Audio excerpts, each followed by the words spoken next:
প্রভু দয়া করো মোরে শ্রী কৃষ্ণ চৈতন্য প্রভু দয়া করো মোরে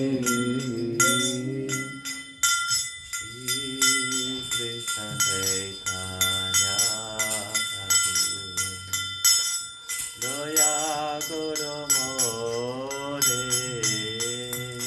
শ্রী কৃষ্ণ দয়া করো মোরে তোমা বিনা কে দয়ালু জগত্তাম তোমা বিনা কে দয়ালু জগত সংসারে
Chaitanya Jaya Nityananda. Jaya Jaya Sri Chaitanya Jaya Nityananda. Jaya Jaya Sri Chaitanya Jaya Nityananda. Jaya Jaya Sri Chaitanya Jaya Nityananda. Jaya Advaita Chandra Jaya Gaura Bhakta Vrinda. Jaya Advaita Chandra Jaya Gaura Bhakta Vrinda. Jaya Advaita Chandra Jaya Gaura Bhakta Vrinda. Jaya Advaita Chandra Jaya Gaura Bhakta Vrinda. Jaya Jaya Sri Chaitanya Jaya Nityananda. Jaya Jaya Sri Chaitanya Jaya Nityananda. Jaya Advaita Chandra Jaya Gaura Bhakta Vrinda. Jaya Advaita Chandra Jaya Gaura Bhakta Vrinda.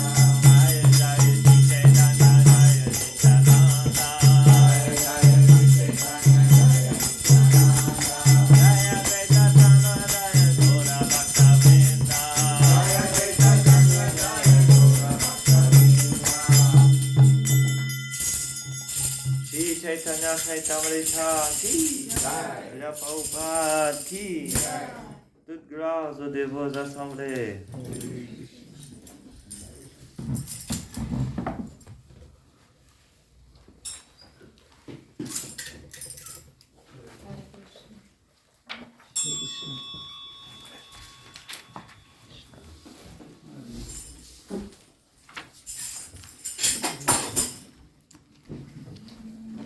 So, I read in English. French. Français. One second. Pareil pour vous? French because everyone understands French. I will translate for you. Français alors. Français. Ok. Est-ce qu'il y en a un en français? À gauche.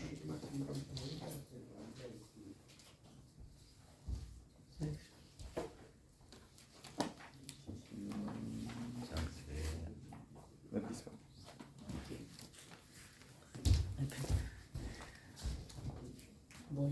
Volume. Read, Adi Lila volume. 8. Yeah, it's 8.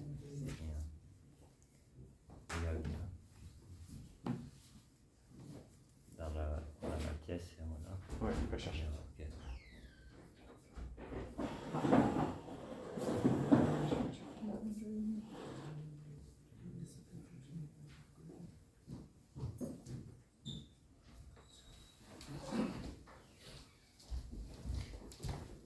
Can you also bring the 5 canto? Because there is this verse, Okay. then, Okay. and I will read the purport of Prabhupada.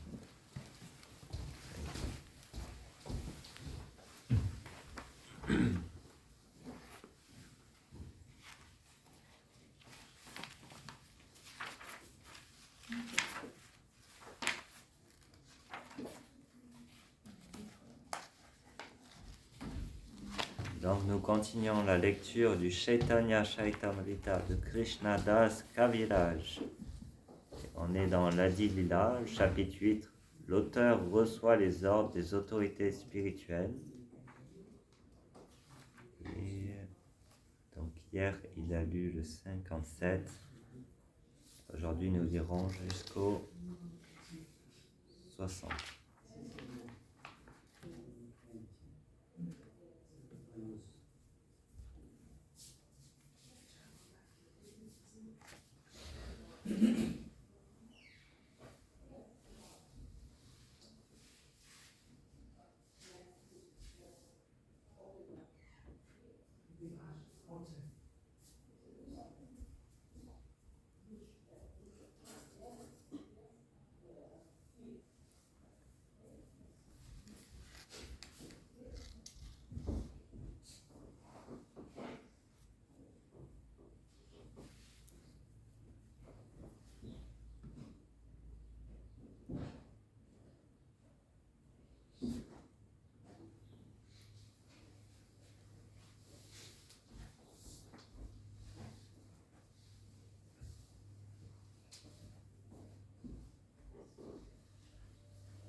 commencer? Je pense que tu peux commencer. Ok. On va chanter Om Namo Bhagavate Vasudevaya, parce que le premier verset, Ah oui, c'est- c'est justement le Srimad Bhagavatam, et je commenterai surtout sur ce verset du Srimad Bhagavatam. Om Namo Bhagavate Vasudevaya. Om Namo Bhagavate Vasudevaya. Om Namo Bhagavate Vasudevaya. Om Namo Bhagavate Vasudevaya. Om Namo Bhagavate Vasudevaya. Om Namo Bhagavate Vasudevaya. Donc là, on commence avec un verset qui est cité par Krishnadas Kaviraj, qui vient du Srimad Bhagavatam, qui décrit comment le dévot développe toutes les qualités des suras, des demi-dieux. Il y a les asuras et il y a les suras. On choisit notre camp. Yasyasti bhakti bhagavati akinchana sarva guneis tatra samsate sudaha arabha bhaktasya kuto mahadguna manoratena sati davato bahi. Traduction. Toutes les qualités de Krishna et des Devas se manifestent immanquablement chez l'être animé d'une foi indéfectible en Krishna. Par contre, les personnes qui n'ont aucune dévotion pour Dieu, la personne suprême, ne possèdent aucune qualité, car elles se laissent entraîner par leur mental dans l'existence matérielle qui est l'aspect externe du Seigneur. Je vais lire quelques versets, on chantera ensemble le verset 60. Pandita Gosanira Shishya Ananta Acharya Krishna Premana Premaya Tanu Udara Sarvahariya. Traduction. Ananta Acharya était un disciple de Gadadhar Pandit. Son être était toujours absorbé dans l'amour de Dieu. Il était magnanime et élevé à tout égard. Donc on lit celui-là ensemble. Verset 60. Tanara hananta guna ke karu plakacha. Tanara hananta guna ke karu prakasha. Tanara hananta guna ke karu prakacha. Tanhara ananta guna ke karu prakasha. Tanara priyashichaina pandita haridas. Tanra priya shishaina pandita haridas. Tanra priyashichaina pandita haridas. Tanra priya shishaina pandita haridas. Tanara hananta guna ke karu prakacha. Tanhara ananta guna ke karu prakasha. Tanara priyashichaina pandita haridas. Tanra priya shishaina pandita haridas. Tanara hananta guna ke karu prakacha. Tanhara guna ke karu prakasha. Tanra priyashichaina pandita haridas. Tanra priya shishaina pandita haridas. Tanara ananta guna ke karu prakacha. Tanhara ananta guna ke karu prakasha. Tanra priyashichaina pandita haridas. Tanra priya shishaina pandita haridas. Bravo. Tanhara ananta guna ke karu prakasha. Tanara ananta guna ke karu prakasha. Tanra priya shishaina pandita haridasa. Tanra priyashichaina pandita haridas. Ananta guna ke karu prakasha. Ananta guna ke karu prakasha. Tanara priya shishya inha pandita haridasa. Tanara priya shishya inha pandita haridas. Mataji. Tanara guna ke karu prakasa. Tanara guna ke karu prakasha. Tanara priya sisyaina pandita haridas. Tanara shishya pandita haridas. Tamarananta guna ke karu prakasha. Tanaranta guna ke karu prakasha. Tanra priya shishya inha pandita haridasa. Tanara Priya Shishyaina Pandita haridasa. Ok, traduction mot à mot. Tanara, Tanara c'est c'est Ananta, Ananta infini. infini. Guna, Guna qualité. qualité. Ke, Ke qui. ki Karu, karu peu. Prakacha, prakasha. montrer. Montre. Tanara, Tanara son. son. Priya, Priya cher. cher. Chicha, Shishya disciple. Disciple. Hina, Ena cette personne. cette personne. Pandita Haridas, Pandita Haridas. nommé Haridas Pandit. Nommé Haridas Pandit. Donc, traduction internet portée par Srila Prabhupada. Ananta Acharya réunissait en lui toutes les qualités. Nul ne peut estimer sa grandeur. Pandita Haridas était son disciple bien-aimé. Donc, tenez à porter. Sri Ananta Acharya est l'un des compagnons éternels de Sri Chaitanya Mahaprabhu. Précédemment, lors du séjour sur cette terre de Sri Krishna, Ananta Acharya était Sudevi, une des 8 gopis. Le Gora Ganodesha Dipika, verset 165, l'affirme en ces termes. Ananta Acharya Goswami Yasudevi Pura Vraje. Ananta Acharya Goswami était précédemment Sudevi Gopi à Vraja, Vrindavan. À Jagannath Puri ou Purushottam Kshetra se trouve un monastère appelé Ganga Mata. Mata qui fut fondé par Ananta Acharya. Dans la filiation spirituelle de Ganga Mata, Ananta Acharya porte le nom de Vinoda Manjari. Il eut parmi ses disciples Haridas Pandit Goswami, également connu sous le nom de Sri Raghu Gopal et Sri Rasa Manjari.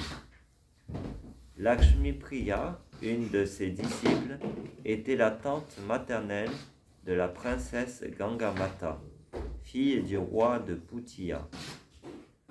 Gangamata ramena de Jaipur une murti nommée de Sri Rasika Rai, qui lui avait donné Krishna Mishra. Elle installa cette murti dans la maison de Sarvabhauma à Jagannath Puri. Dans la filiation spirituelle de Sri Ananta Acharya, Sri Vanamali représente la 5e génération. Sri Bhagavan Das, qui était bengali, représente la 6e génération. Madhusudan Das, qui venait de l'Orient, représente la 7e génération. Nilambara Das, la 8e génération. Sri Narottam Das, la 9e génération. Pitambar Das, la 10e génération, et Sri Madhava Das, la 11e génération. Le disciple de la 12e génération est présentement responsable du monastère de Gangamat. Shishi Nitai Seshta Ki Jai, Shri Jagannath Sundara Ki Jai, Shri Radha Parishidwara Ki Jai.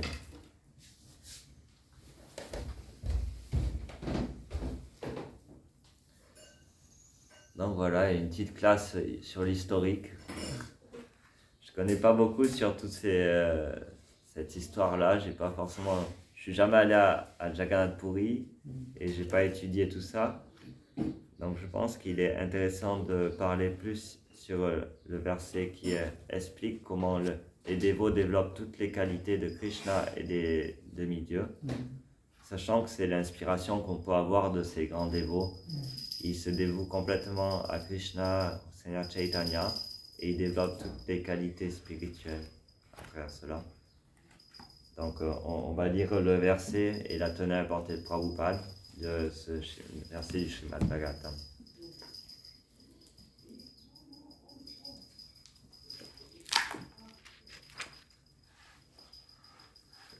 Prabhupada citait très souvent ce verset en expliquant: vous n'avez aucun effort à faire séparément de pratiquer le service de dévotion. Le service de dévotion vous amènera tout ce que vous avez besoin, toutes les qualités de Krishna, toutes les qualités divines. Il n'y a pas besoin de faire un effort séparé de pratiquer le service de dévotion pour avoir tout ce que l'on a besoin finalement. Et toutes les qualités se développent automatiquement chez le dévot. Donc je relis le verset. Yasyasti bhakti bhagavati akinchana sarva gunais tatra samsate suraha alava bhakta syakuto mahadguna manoratem atena sati davato vai. Donc, tous les devas avec leurs éminentes vertus comme la religion, le savoir et le renoncement se manifestent chez la personne qui a développé une dévotion pure et sans mélange pour Dieu, la personne suprême, Vasudeva. Au contraire, l'être dénué de dévotion et accaparé par des actes matériels ne possède aucune qualité, même s'il est versé dans la pratique de l'Ashtanga Yoga ou s'il se montre très capable d'entretenir honnêtement sa famille et ses proches. Il ne peut en effet qu'être entraîné par ses propres élucubrations mentales et se vouer au service de l'énergie externe du Seigneur. Comment de louables qualités pourraient-elles habiter un tel homme? Donc, Srila Prabhupada explique. Comme l'expliquera le verset suivant, Krishna représente la source originelle de tous les êtres. Lui-même le confirme d'ailleurs dans la Bhagavad Gita, lorsqu'il dit Mamevamcho jiva loke jiva bhuta sanatana mana shashtanindriyani prakriti stanika shati. Les êtres dans le monde des conditions sont des fragments éternels de ma personne, et parce qu'ils sont conditionnés, ils luttent avec acharnement contre les six sens, et parmi eux le mental. Tous les êtres vivants font partie intégrante de Krishna, dont ils représentent des fragments, et lorsqu'ils ravivent leur conscience de Krishna originel, ils possèdent en quantité infime toutes les qualités du Seigneur. Quiconque suit les 9 pratiques du service de dévotion, Shravanam, Kirtanam, Vishnu, Smaranam, Padasevanam, Archanam, Bandhanam, Dasyam, Sakyam, Atma, Nivedanam, voit son cœur se purifier et peut aussitôt comprendre le lien qui l'unit à Krishna. Il retrouve alors sa vraie nature, qui est d'être conscient de Krishna. Au 8e chapitre de l'Adi Lila, le Chaitanya Charitamrita nous décrit quelques-unes des qualités du Bhakta. Il y est dit, par exemple, que Sri Pandita Haridas avait un comportement exemplaire, qu'il était tolérant, serein, magnanime et grave. De plus, ses paroles étaient très douces et ses activités fort agréables. Il se montrait toujours patient, respectait tous les êtres et œuvrait constamment au bien d'autrui. Son mental était dénué de toute duplicité et de toute malveillance. À l'origine, ce sont des qualités de Krishna, et celui qui devient un bhakta les voit se manifester automatiquement en lui. Sri Krishna Das Kaviraj, l'auteur du Chaitanya Chaitamrita, déclare à ce propos que toutes les qualités s'éveillent chez un Vaishnava et que ce n'est que par la présence de celles-ci qu'on peut distinguer un Vaishnava d'un non-Vaishnava. Il nous énumère en outre 26 qualités du Vaishnava. Donc écoutez les qualités que doivent développer un Vaishnava, c'est important. Il fait preuve de bienveillance envers tous. Il ne se fait l'ennemi de personne. Il dit toujours la vérité. Il se montre égal envers tous. Il est irréprochable, magnanime, doux, toujours propre, dénué de possessions matérielles. Il œuvre pour le bien de tous. Il est très paisible. Il s'abandonne toujours à Krishna.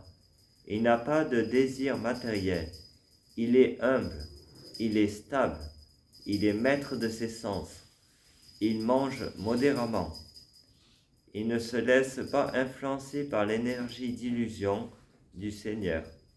Il respecte tous les êtres. Il ne demande aucun respect pour lui-même.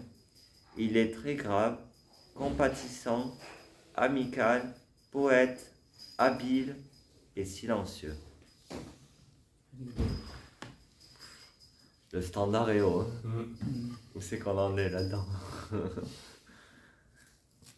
Om Jnanatinandasya Jnananjana Shalakaya Chakshurmita Yena Tasmai Shri Gurave Namah Shri Chaitanya Manobhishtam Stapitam Yena Bhutale Swayam Rupa Kadavayam Dadati Swapadantikam Vandeyam Shri Guru Shri Yuta Padakamalam Shri Guru Vaishnavam Sha Shri Rupam Sagrajatam Sagyana Lagnatam Vitam Tam Sajivam Sadvaitam Savadutam Parijana Saitam Krishna Chaitanya Devam Shri Radha Krishna Padam Sagyana Lalita Shri Vishakhanvitam Sha E Krishna Karuna Sindhu Dina Bandhu Jagatpate Gopesha Gopika Kanta Radha Kanta Namostute Tapta Kanchana Gaurangi Radhe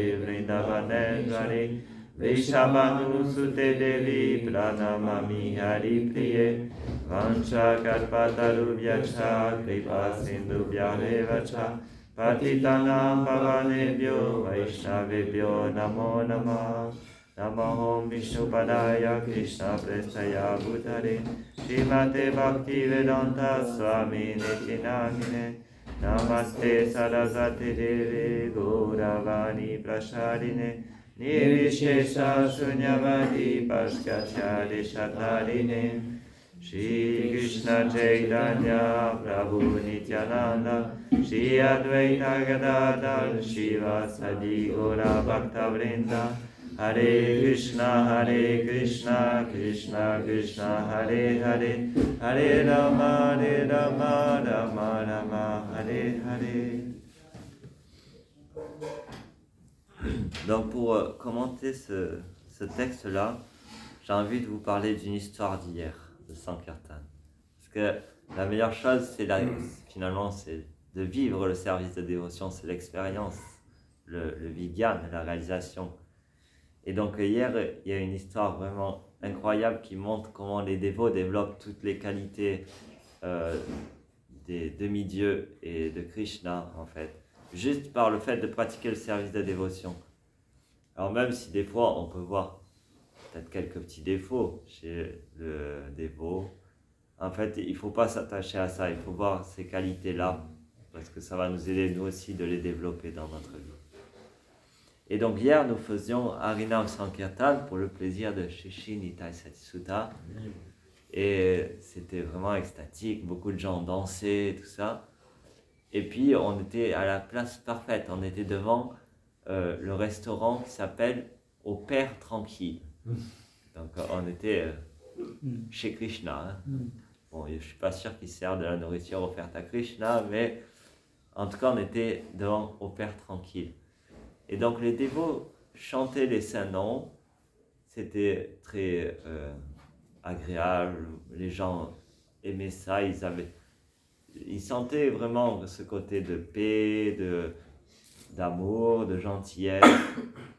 Et puis, 30 mètres plus loin, il y avait les gens qui manifestaient pour la paix, pour la Palestine. Et ils criaient « Paix en Palestine, paix en Palestine !» Comme ça, ils criaient très fort. Et puis, il y a des chrétiens qui passaient comme ça et qui prêchaient aussi, qui prêchaient et qui distribuaient des tracts pour qu'on vienne dans leur église. Et donc moi, j'essayais de distribuer des livres de Prabhupada pour le plaisir de Krishna, comme je pouvais. Et puis, j'approche une dame et je lui distribue une Bhagavad Gita. Je lui donne, je lui explique. Elle me dit « Ah, mon père était bouddhiste, ça m'intéresse. Moi, je suis chrétienne. Catholique, chrétienne, angélique. Genre, jamais le dire. Évangéliste. Voilà. Désolé pour ma dyslexie. Évangéliste. Donc en général, ils sont très durs et ils sont très. C'est eux qui prêchent d'habitude. Et donc, mais elle était intéressée parce que son père était bouddhiste et s'intéressait au bouddhisme. Et puis elle voyait que nous, on était vraiment paisible, calme, on était très ouverts. Je lui demandais comment tu pratiques ta foi envers le Christ.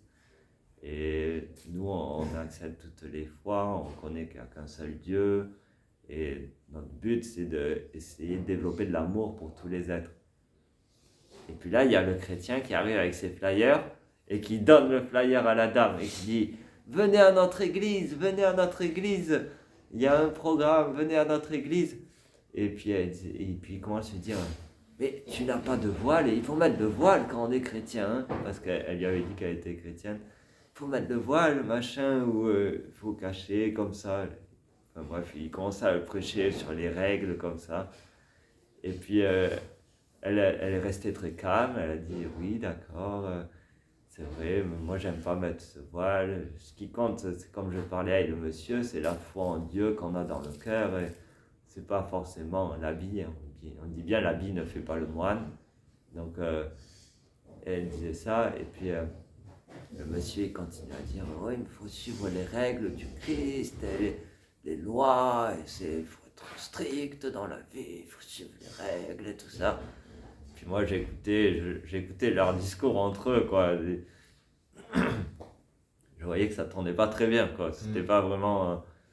Et puis je commence à lui dire, vous savez, cette dame elle est très sincère dans sa foi, elle adore le Christ, et puis elle essaie de développer l'amour pour Dieu.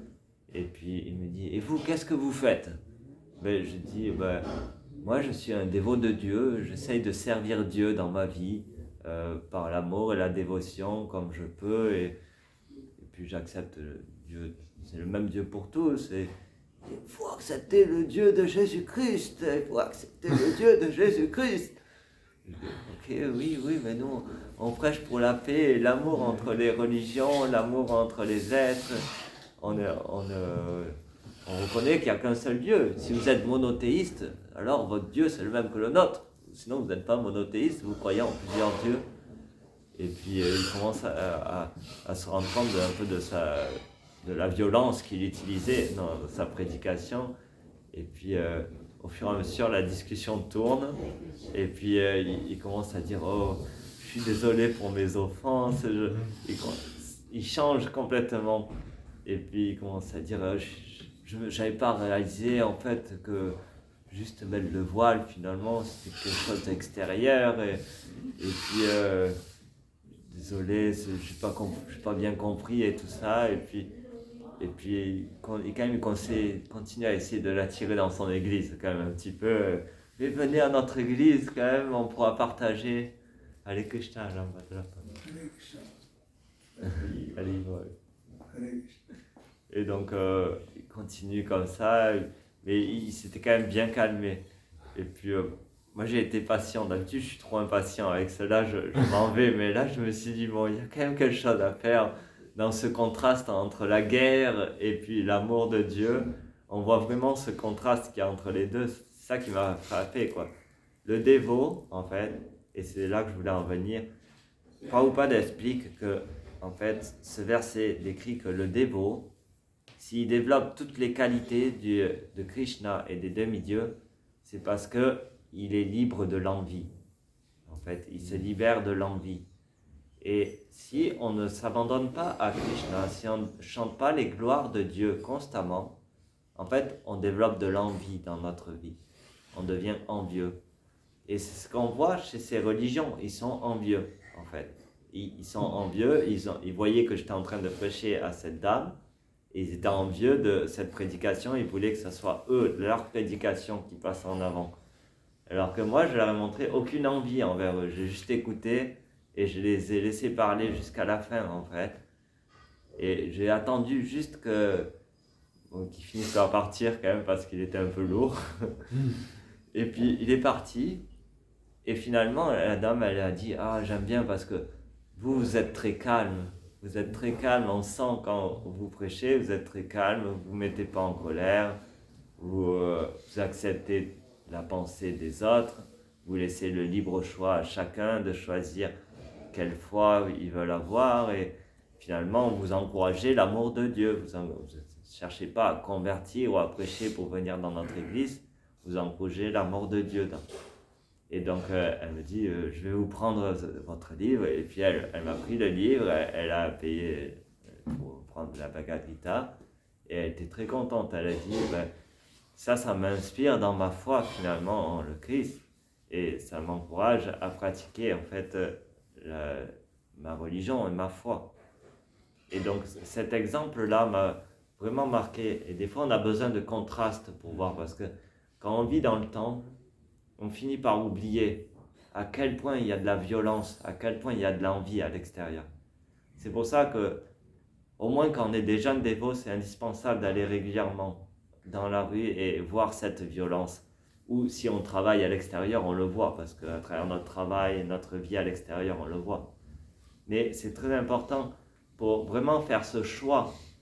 On doit voir ce contraste. Et comme ça, quand on est dans le temple, on apprécie les dévots aussi. Parce qu'on voit à quel point ils ne sont pas envieux, à quel point ils veulent. Par exemple, quand un dévot nous corrige, ce n'est pas de l'envie qu'il donne, c'est de l'amour qu'il donne. Quand Prabhupada corrigeait ses disciples, c'est de l'amour qu'il donnait, c'est jamais de l'envie. Il veut aider le dévot à développer de l'amour pour Krishna et développer ses qualités divines qui rendent l'être heureux finalement dans sa vie. Et donc, dans cette situation, on voyait ce grand contraste en fait. Et ça m'a marqué par rapport à ça, la différence entre les gens qui sont envieux, qui vivent dans ce monde où ils sont donc, Prabhupada dit cote ce verset, Mamevamcho jiva loke jiva bhuta sanatana mana shashtan indriyani prakriti stanika shati. Dans ce verset, c'est expliqué la raison pour laquelle l'être devient matérialiste ou devient un dévot conditionné dans ce monde matériel. Parce que ce verset explique que l'être, dans sa nature, est une partie et parcelle du Seigneur. Mamevamcho jiva loke. Mais parce qu'il lutte avec son mental, mana shashtan indriyani, et ses 6 sens, il finit prakriti stanikal shati, il finit kalshati, c'est la lutte, il finit par lutter dans ce monde contre cette énergie-là en fait. Et donc, toute religion qui n'a pas une pratique de maîtrise du mental ne va pas avoir tendance à diminuer cette envie en fait. Parce que le mental et les sens, tant qu'ils ne sont pas engagés dans le service de Krishna et le service des dévots du Seigneur, en fait, ils sont en train de nous cultiver cette envie envers le Seigneur. C'est la cause de notre chute en ce monde. Et donc, c'est très important quand on vit avec les dévots de ne pas cultiver cette envie, parce qu'on en a quand même, vu qu'on est dans ce monde, on est conditionné dans ce monde, Et donc, on doit beaucoup apprécier les dévots. On doit toujours offrir nos hommages aux dévots. Parce que c'est la façon, finalement, de contrôler notre mental dans notre relation avec les dévots. Et si on fait cela, on va pouvoir développer donc toutes ces qualités. Et donc, c'est très important dans notre vie du service de dévotion d'avoir une façon qui nous aide à apprécier les dévots, apprécier leurs qualités. Et donc, pour les apprécier, c'est bien de glorifier les dévots. C'est bien de, quand on voit quelque chose qu'on apprécie chez le dévot, glorifier ces qualités-là. Et si on le glorifie, ça va nous aider nous-mêmes à développer cette qualité-là. C'est bien expliqué que quand on voit des défauts chez la personne, on développe ses défauts. Pas ses défauts, mais ses défauts. Et si on voit les qualités, on développe ses qualités. Et le mental, il est horrible pour ça, toujours voir les défauts chez l'autre. Donc, dans notre service de dévotion, on doit apprendre à voir les qualités. Et finalement, ça va aider à ce dévot à développer ses qualités quand on voit les qualités chez ce dévot. Et s'il développe les qualités, les défauts vont diminuer. Alors que si on voit les défauts chez la personne, il va développer ses défauts et nous, on va développer ses défauts. En fait, toute la chute d'une communauté au sein de Hare Krishna vient de ça. Parce qu'à partir du moment où il y a cette tendance à voir le défaut chez l'autre et à remarquer le défaut chez l'autre, les deux développent le défaut chez eux. Et plus on développe ces défauts, en fait, moins on développe les qualités divines, et moins on développe ces qualités divines, plus il y a des problèmes de relation. Il suffit de voir avec le diversement qu'on vient de lire, avec le nectar et le barattage de l'océan de lait, quand les demi-dieux et les démons reçoivent le nectar, on voit la différence. Les démons, quand ils reçoivent ce nectar, ils se disputent entre eux. Ils veulent le nectar pour eux. Et du coup, ils essayent de prendre le nectar l'un à l'autre et ils se battent les uns les autres parce qu'il y a de l'envie toujours. Alors que les demi-dieux, eux, ils s'entendent entre eux. Ils font un plan. Peut-être qu'ils veulent encore ce nectar. Peut-être qu'il y a encore un peu de désir matériel. Et c'est normal, on n'est pas forcément des purs dévots. Donc, avoir des désirs n'est pas une faute en soi.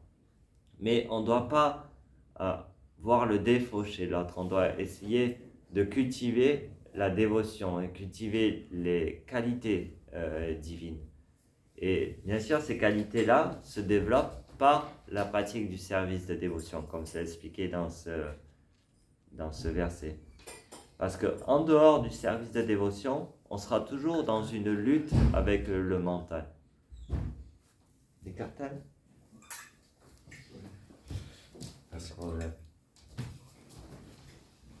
Donc, tant qu'on est en train de lutter avec le mental et de lutter contre nos sens, on est dans la difficulté. Il nous faut absolument engager nos sens et notre mental dans le service du Seigneur.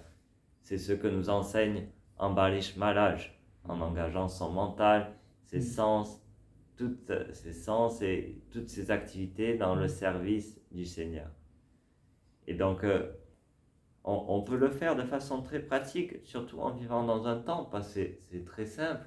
On a tout pour engager nos sens dans le service de dévotion, avec les murtis, avec le prashadam, avec le chant. On peut chanter, on peut lire les textes, parler entre nous. Et vraiment, ça va nous aider à développer ces qualités. Et vous verrez, j'ai cette expérience avec les quelques années que j'ai pu passer dans les temples. Une des choses les plus difficiles à faire entre les dévots, finalement, c'est d'arriver à lire les textes entre nous. Parce que, en fait, ça fait preuve d'humilité quand on arrive à lire les textes ensemble. On arrive à mettre un stop à notre mental et écouter l'autre. Et donc, c'est pour ça que c'est la pratique la plus importante, Shravanam Kirtanam, et c'est là que commence le service de dévotion. Parce que dans cet échange où on échange à propos des divertissements du Seigneur, on arrive à contrôler notre mental, finalement. Et on n'est pas en train de penser qu'on sait mieux que l'autre. Donc c'est très important d'avoir cette pratique de l'écoute et du chant, des divertissements de Krishna. Et ça va nous aider à développer toutes les qualités. Et ces qualités-là, il y en a beaucoup qu'on retrouve par exemple dans les enseignements de Bhishma Dev, dans le Mahabharata. Il explique qu'il y a 9 qualités qui sont les qualités pour être au moins un être humain. Et dans la plupart que j'ai vu là, par exemple, il fait preuve de bienveillance envers tous. Il ne se fait l'ennemi de personne. Il dit toujours la vérité. Ces qualités-là, par exemple, je me rappelle, sont magnanime, propre, toujours propre. Pour contrôler notre mental, on doit être propre. Prabhupada a l'habitude de dire cleanliness is close to godliness. On ne peut pas contrôler notre mental dans un lieu qui est sale. Donc, une des choses que l'on peut tous faire, au moins à notre niveau, même si on n'est pas des purs dévots, c'est nettoyer notre lieu d'habitat, l'endroit où on vit. Parce que ça va nous aider à maîtriser nos sens et à être moins dans les gunas inférieurs de la passion et de l'ignorance. Dès que la passion et l'ignorance prennent le dessus, on commence à rentrer. Allez Krishna. On commence à rentrer dans ces conflits et dans ces envies et difficultés dans les relations. Dénué de possessions matérielles. Donc, on doit être détaché de nos biens matériels. Rien ne nous appartient. Dans un temple, c'est une des meilleures façons pour être détaché. On se fait voler les chaussures, on se fait voler nos copines, nos gamchas. Toujours, ça arrive toujours. Alors, au début, on se met en colère, mais au bout d'un moment, on finit par tolérer. Et ça aide à se détacher. Donc, la vie de temple, et Prabhupada décrit ça comme un hôpital. On est comme dans un hôpital, on est tous malades ici. Et il faut au moins reconnaître qu'on est malade. Parce que comment on va aller à l'hôpital si on n'est pas malade? On ne va jamais accepter d'être un patient si on ne se reconnaît pas malade. Et en tant que professionnel de santé, c'est la première cause pour ne pas arriver à se soigner, c'est ne pas se reconnaître malade. Quand je travaillais comme kiné, la plupart du temps, je donnais des exercices à mes patients. Mais parce qu'ils ne se sentaient pas malades, ils ne faisaient pas leur exercice, ils ne faisaient pas leur part. Et donc, de la même manière, Srila Prabhupada et Krishna nous donnent des instructions. Et si on ne se reconnaît pas malade, on ne suivra pas ces instructions. Donc, la première des choses, c'est de se reconnaître malade. On est malade en ce monde. On est tous malades. On est tous malades. Et je me rappelle une fois, quand j'ai commencé à joindre le temple, je voyais des fois beaucoup de défauts chez les autres. Et c'est la nature conditionnée. Et une fois, j'avais dit à une de mes autorités de service, j'avais dit, cette personne, elle est folle. Et puis, il m'avait dit, en fait, on est tous fous dans ce monde. C'est juste que tu t'en rends pas compte, mais on est tous fous. Donc, on doit absolument reconnaître ça, qu'on est tous fous. Et ça ne veut pas dire qu'on cultive cette folie, mais on a l'humilité de se reconnaître fou. Et c'est là que commence le service de dévotion. Avant ça, on ne peut pas. Parce qu'on se croit du coup le maître, on se croit celui qui contrôle, qui dirige. Et du coup, on lutte avec notre mental et nos sens. Parce qu'on ne contrôlera jamais en ce monde. On sera toujours contrôlé. Que l'on l'accepte ou pas, on est contrôlé dans ce monde. Et c'est pas facile à accepter. Mais si on l'accepte, le service de dévotion devient beaucoup plus facile. Et toutes les qualités se développent. Et quand ces qualités se développent, là, Krishna est très attiré. Et il est très attiré par notre service. Si on fait le même service sans ces qualités, mais avec de l'envie, Krishna, il n'en a rien à faire de notre service. Un des mots importants dans ce verset qu'on a lu aujourd'hui, c'est akinchana. Akinchana, ça veut dire sans aucun motif.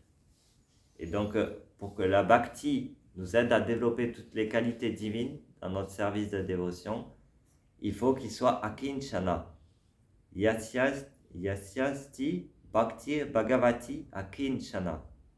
S'il n'y a pas ce côté akinchana, on ne va pas développer les qualités. On peut pratiquer le service de dévotion vie après vie, mais on n'aura aucune qualité divine qui va se développer et on ne retournera pas à Dieu. Ce n'est pas avec l'envie et ce n'est pas avec un service de dévotion motivé qu'on retournera à Dieu. Donc on doit arriver à développer cette akinchana. Et le meilleur moyen pour développer akinchana, le fait de pratiquer le service de dévotion sans motif, c'est de pratiquer le service de dévotion avec les autres dévots. Parce qu'ils vont nous aider à être immotivés. À chaque fois qu'on fait un service, quand il y a un désir égoïste, un désir personnel dedans, on s'en rend compte par le fait d'être avec d'autres dévots. Parce que les autres dévots pensent différemment, veulent faire ce service différemment. Et si on lutte, si on continue à lutter, ça empêche de nous faire ce service de dévotion et on ne pourra pas rester dans la conscience de Krishna avec les autres dévots. Donc, faire le service de dévotion dans l'association des dévots permet de pratiquer ce Bhakti Bhagavati Akinchana. Et quand ce service de dévotion est Akinchana, offert à Krishna sans motif, alors on développe toutes les qualités divines. Comme c'est décrit avec ces exemples qui sont cités dans le Chaitanya Charitamrita de Pandita Haridas, et aussi on avait vu Acharya, c'est comment Ananta Acharya, qui sont des disciples et parfaits en fait. Et comment il s'appelle déjà? Ananta Acharya était, comme on a lu avant, était un disciple de Gadadhar Pandit, qui lui aussi était extraordinaire dans ses qualités divines. Il avait une douceur de cœur incroyable. C'est Chaitanya Mahaprabhu demandait que Gadadhar Pandit lui lise le Srimad Bhagavatam, parce qu'il ressentait toute cette douceur de cœur quand il lisait le Srimad Bhagavatam. Et comme je dis à chaque fois, c'est dit que quand il lisait le Srimad Bhagavatam, il pleurait d'extase devant le Srimad Bhagavatam. Il voyait Krishna directement dans les pages du Srimad Bhagavatam. Donc on doit être inspiré par ces dévots. Ces dévots-là nous montrent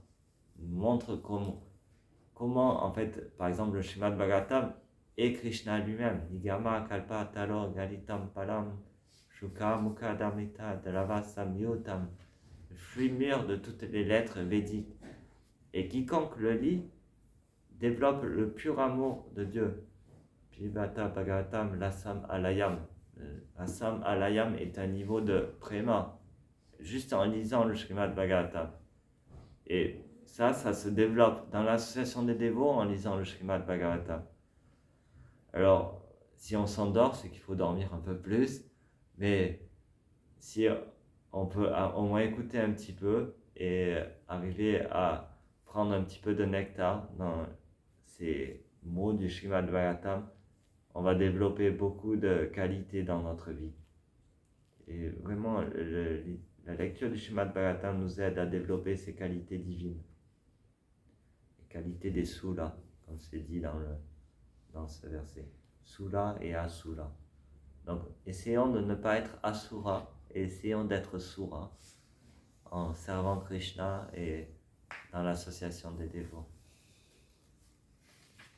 Chaitanya Mahaprabhu nous a rendu cette pratique très facile, en chantant et lisant. Le problème, c'est nous qui cherchons à faire les choses très compliquées. Mais c'est très simple, on peut juste chanter, prendre prashadam et partager ensemble ces moments de nectar, finalement. Donc ça, c'est ce que je pouvais dire par rapport à cet exemple de Haridas Pandit et Ananta Acharya et ces qualités magnifiques qu'ils développent dans leur vie. Ces qualités sont données par Krishna. Est-ce que vous voulez faire un commentaire? Je n'avais pas regardé là. Est-ce que vous voulez faire un commentaire ou une question?